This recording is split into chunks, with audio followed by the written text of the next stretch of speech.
Hello श्रोताओं, आज हम आपको बताएंगे द्रौपदी के 5 अद्भुत रहस्य क्या थे।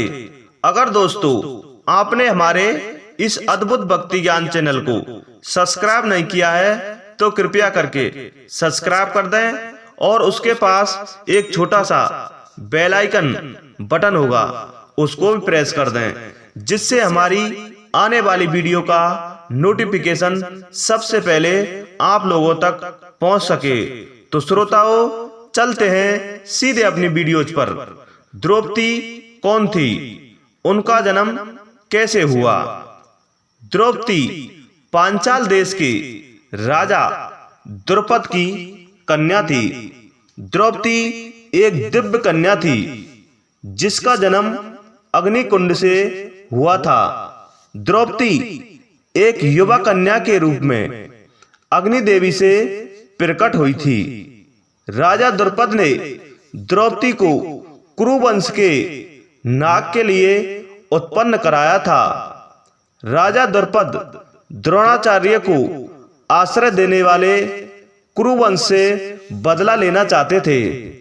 जब पांडव और कौरवों ने अपनी शिक्षा पूरी की थी तो द्रोणाचार्य ने उनसे एक गुरु दक्षिणा मांगी। द्रोणाचार्य ने वर्षों पूर्व द्रुपद से हुए अपने अपमान का बदला लेने के लिए पांडवों और कौरवों से कहा कि पांचाल नरेश द्रुपद को बंदी बनाकर मेरे समक्ष लाओ। पहले कौरवों ने आक्रमण किया परंतु वो हराने लगे। श्रोताओं, यह देख पांडवों ने आक्रमण किया और द्रुपद को बंदी बना लिया। द्रोणाचार्य ने द्रुपद का आधा राज्य ले लिया और आधा उन्हें वापस करके छोड़ दिया। द्रुपद ने इस अपमान और राज्य के विभाजन का बदला लेने के लिए ही वह अद्भुत यज्ञ करवाया जिससे द्रौपदी और धृष्टद्युम्न पैदा हुए थे। दूसरा रहस्य, द्रौपदी के कौमार्य का रहस्य। श्रोताओं, द्रौपदी को पंचकन्या में एक माना जाता है। पंचकन्या यानी ऐसी 5 स्त्रियां जिन्हें कन्या अर्थात कुमारी होने का आशीर्वाद प्राप्त था। पंचकन्या अपनी इच्छा से कौमार्य पुनः प्राप्त कर सकती थीं। द्रौपदी को यह आशीर्वाद कैसे प्राप्त हुआ? ये सभी को पता है कि द्रौपदी के 5 पति थे, लेकिन वो अधिकतम 14 पतियों की पत्नी भी बन सकती थी।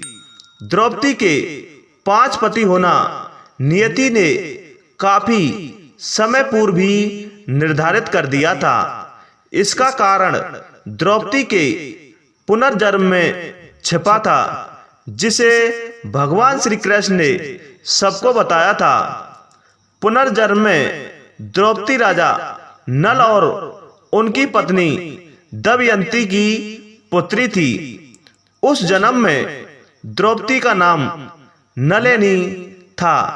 नलिनी ने भगवान शिव से आशीर्वाद प्राप्त करने के लिए कड़ी तपस्या की। भगवान शिव जब प्रसन्न होकर प्रकट हुए तो नलिनी ने उनसे आशीर्वाद मांगा कि अगले जन्म में उसे 14 इच्छित गुणों वाला पति मिले। श्रोताओं, यद्यपि भगवान शिव नलिनी की तपस्या से प्रसन्न थे, परंतु उन्होंने उसे समझाया कि इन 14 गुणों का एक व्यक्ति में होना असंभव है। किंतु जब नलिनी अपनी जिद पर अड़ी रही तो भगवान शिव ने उसकी इच्छा पूर्ण होने का आशीर्वाद दे दिया। इस अनूठे आशीर्वाद में अधिकतम 14 पति होना और प्रतिदिन सुबह स्नान के बाद पुनः कुंवारी होना भी शामिल था। इस प्रकार द्रौपदी भी नाग कन्या में एक बन गई। नलिनी का पुनर्जन्म द्रौपदी के रूप में हुआ। द्रौपदी के इच्छित 14 गुण पांचों पांडवों में थे। युधिष्ठिर धर्म के ज्ञानी थे। भीम 1000 हाथियों की शक्ति से पूर्ण थे। अर्जुन अद्भुत योद्धा और वीर पुरुष थे। सहदेव उत्कृष्ट ज्ञानी थे। नकुल कामदेव के समान सुंदर थे। तीसरा रहस्य द्रौपदी के पुत्रों के नाम। 5 पांडवों से द्रौपदी के 5 पुत्र थे। युधिष्ठिर के पुत्र प्रतिबिंदु, भीम से सुत सोम, अर्जुन से सुत कर्म, नकुल से सतनिक, सहदेव से सुतसेन नामक पुत्र हुए। ये सभी पुत्र सोते समय अश्वत्थामा के हाथों मारे गए। द्रौपदी के भाई धृष्टद्युम्न का वध भी अश्वत्थामा ने ही किया था। चौथा रहस्य द्रौपदी से सबसे अधिक प्रेम कौन करता था? 5 पांडवों में द्रौपदी सबसे अधिक प्रेम अर्जुन से करती थी। अर्जुन ही द्रौपदी को स्वयंवर में जीत कर लाए थे। परंतु द्रौपदी से पांडवों में सर्वाधिक प्रेम करने वाले महाबली भीम थे। अर्जुन जो कि द्रौपदी को जीत कर लाए थे, इस बात से बहुत प्रसन्न नहीं थे कि द्रौपदी 5 पांडवों को मिले। अपनी अन्य पत्नी सुभद्रा पर एकाधिकार से अर्जुन को शांति मिलती थी।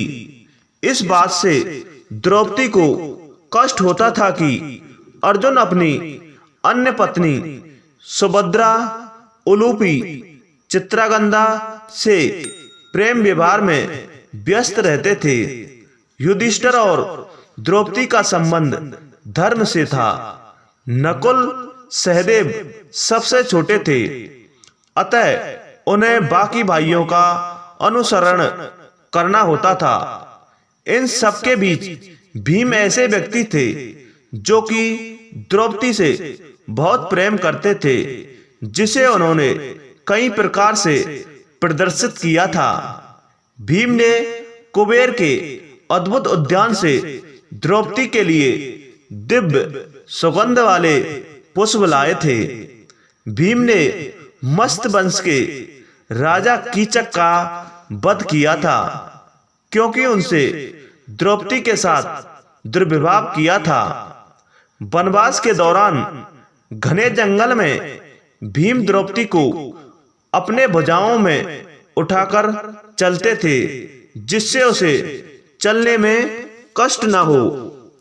भीम ने ही द्रौपदी चीरहरण के बाद 100 कौरवों का अंत करने का वचन लिया था। अज्ञात के दौरान जब द्रौपदी को रानी सुदेशना की दासी बनना पड़ा तो भीम को अपार कष्ट हुआ। महाभारत युद्ध के 14वें दिन भीम ने ही द्रौपदी वस्त्र हरण करने वाले दुशासन का वध कर उसके सीने का रक्त द्रौपदी के केश धोने के लिए दिया। इससे ही 15 साल बाद द्रौपदी को पुनः अपने केश बांधे थे। 5वां रहस्य द्रौपदी की पूजा। दक्षिण भारत के कुछ राज्यों आंध्र प्रदेश, तमिलनाडु, कर्नाटक में द्रौपदी की पूजा होती है और 400 से अधिक द्रौपदी के मंदिर भी हैं। इसके अतिरिक्त Sri Lanka, Malaysia, Mauritius, south Africa में भी द्रौपदी के भक्त हैं। ये लोग द्रौपदी को मां काली का अवतार मानते हैं और उन्हें द्रौपदी का अम्मन कहते हैं। श्रोताओं, द्रौपदी अम्मन की ग्राम देवी के रूप में पूजा होती है। इनसे जुड़ी कई मान्यताएं और कहानियां हैं। मुख्यतः बन्नियार या जाति के लोग द्रौपदी अम्मन पूजक होते हैं। चित्तूर जिले के दुर्गा समुद्रम गांव में द्रौपदी अम्मन का सालाना त्योहार मनाया जाता है, जो कि काफी प्रसिद्ध है। क्या आप जानते हैं कि द्रौपदी का चीरहरण के समय 2 कौरव ऐसे भी थे जिन्होंने इसका विरोध किया था। युयुत्सु और विकर्ण नामक 2 कौरव भाइयों ने सभा में द्रौपदी की प्रार्थना का समर्थन किया था।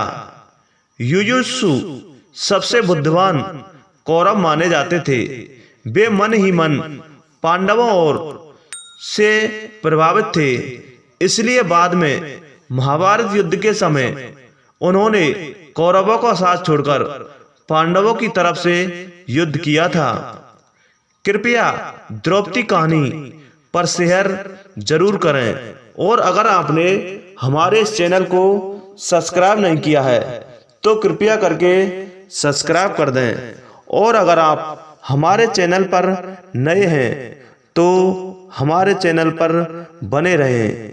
इसी के साथ जय हिंद, जय भारत।